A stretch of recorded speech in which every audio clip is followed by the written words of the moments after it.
Hello once again, this is Jay Smith. It's been about 2.5 years since I last spoke on YouTube, since I have last posted a video on YouTube. I'm still around. I've been traveling quite a bit and I've been doing an awful lot of teaching. Now that I'm back and I'm here to basically to continue with these videos, we're going to be doing and posting a number of different kinds of videos, not just ones of me talking like I am right now to you, face-to-face, in a controlled environment where there's not any reaction from you or from others. We're going to take the camera down and we're going to be going down to Speaker's Corner, which is one of the venues that I love to go to. I've been there, been going since the 1990s, here in London.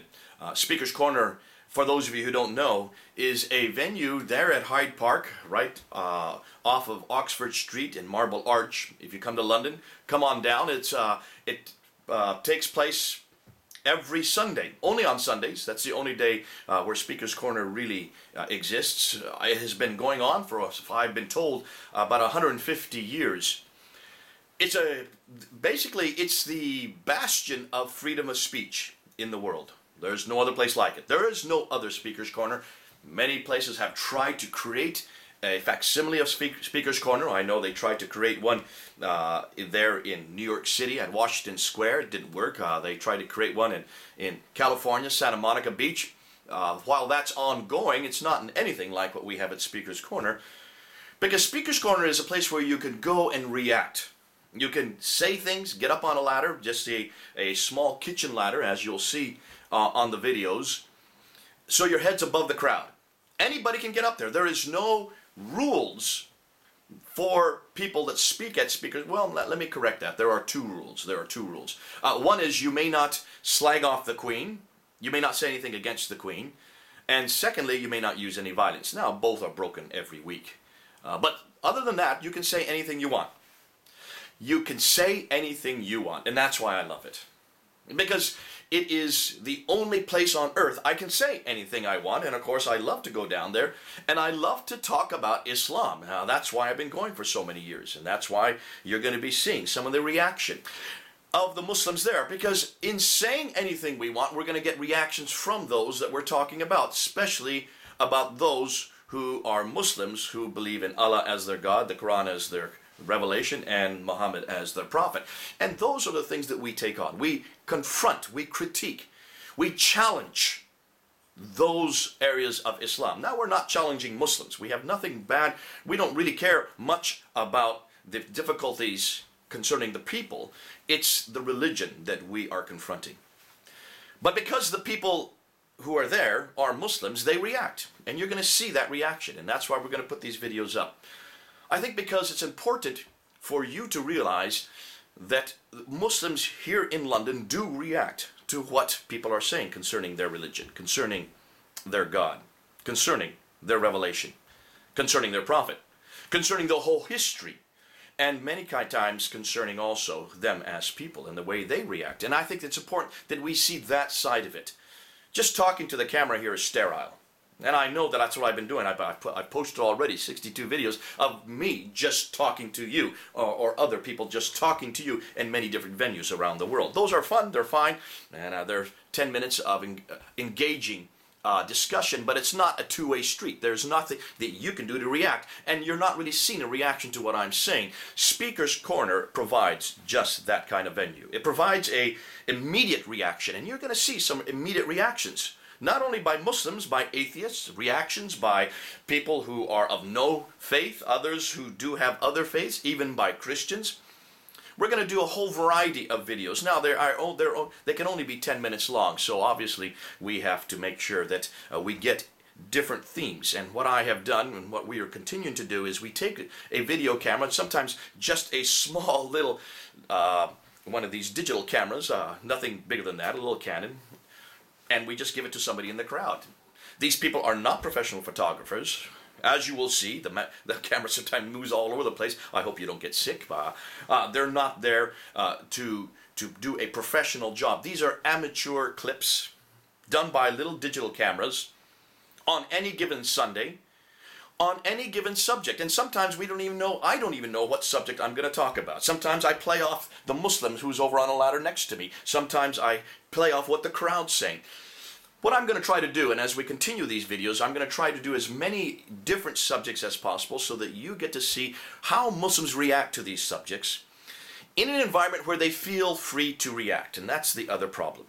We're finding that Muslims, when you talk to them on the street, when you talk to them at book tables, when you talk to them in their home, when you talk to them on video or certainly in the media, whenever you ask them questions that are maybe that may be difficult, they always tell you what they know you want to hear. A case in point, almost every Muslim I talk to, whenever I ask, is Islam by its very nature, is the Qur'an by the book, the Revelation, is it a book of violence? Is Islam a religion of violence, or is it a religion of peace? Every Muslim immediately says, oh, of course, Islam is a religion of peace. And of course, the Quran is a book of peace. And of course, Muhammad was a man of peace. They will say this almost as a knee-jerk reaction. That's what they are all taught to say. That's what they know you want to hear. And that's what you have to say here in Britain. You have to say that in the West. If you don't say that, not only will you be in problem with the authorities, but also you will eradicate or go against the consensus here in Britain, and certainly consensus on the streets, and consensus in our government, and also, I would say, consensus within the Muslim community. Speaker's Corner, how is different, because there they can say exactly what they feel. And so we're finding that at Speaker's Corner it's unique, that people actually come and tell us exactly what they believe concerning these verses in the Quran, concerning what the Prophet did, concerning how they feel. It's visceral, it's immediate, it's reactionary, and it's good for you people to see this, because I think people need to know this private face of Islam. Publicly, the public face of Islam is exactly what you're going to hear all over the world, especially in the West. Privately, they say something different. And Speaker's Corner is probably the only venue where we can really pull that out of Muslims, where we can get them to react to what we're saying. A lot of times I don't have to say much. All I have to do is read their scriptures, read these verses. Sometimes I just have to open up a story. Sometimes I have to talk about what's in the news. You're going to see that when we talk about burning the Quran, that incident that happened a few weeks ago, or did not happen but was going to happen. Look at the reaction of the Muslims, and look at the reaction of that one atheist as he absolutely was gobsmacked by what he had heard. Now, because of that, it's important that you understand that these are not staged events. They're staged in the fact that I have an agenda, and the fact that I have a question, and the fact that I have a challenge on the day. The reaction of the Muslims and the crowds is not staged. And you look and you ask yourself, which then, or what is the truth of Islam? Are these Muslims really viscerally reacting because they believe it? Because they're upset by it? Do they react because they don't like the material they're hearing, or they've never heard it before, or if they've heard it, they've never seen it in this way? Are they reacting against me? They just don't like me as a person. They don't like the way I talk. They don't like the way I'm controlling the discussion, because I do have an awful lot of amount of control from there on the ladder. This is for you to look at and you to react to as well, because we need to see this side of Islam. This private side of Islam. I would say the real side of Islam. People who are very real. People who do not come with something rehearsed. People who react to what is being said on the ladder. And because of that reaction, we are seeing, possibly for some of you for the first time, exactly what Islam's all about.